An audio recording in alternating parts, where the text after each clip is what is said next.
நம்ம Ashwin sweets and snacks export பண்றதுக்கு 7373041434 மற்றும் www.ashwinsweets.com கான்டாக்ட் பண்ணுங்க.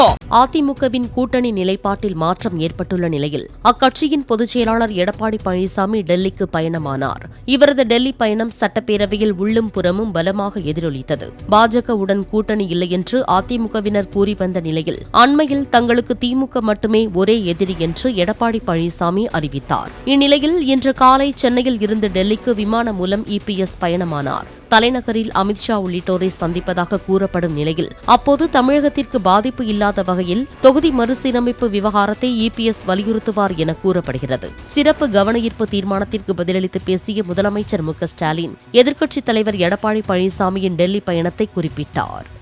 இன்று காலையில் கூட நம்முடைய எதிர்க்கட்சித் தலைவர் டெல்லிக்கு சென்றிருப்பதாக செய்தி வந்திருக்கிறது. டெல்லிக்கு செல்லுகிற நேரத்தில் யாரை சந்திக்க போகிறார் என்ற அந்த செய்தி வந்திருக்கிறது. அப்படி சந்திக்க நேரத்தில் இது குறித்து அவர் வலியுறுத்த வேண்டும் என்ற அந்த வேண்டுகோளை இந்த அவையின் மூலமாக நான் எடுத்து வைக்க கடமைப்பட்டிருக்கிறேன்.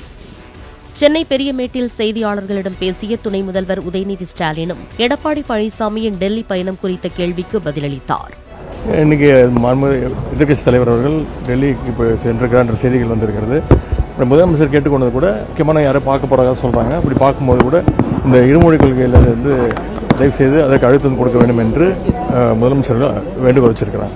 நம்ம Ashwin sweets and snacks export பண்றதுக்கு 7373041434 மற்றும் www.ashwinsweets.com கான்டாக்ட் பண்ணுங்க.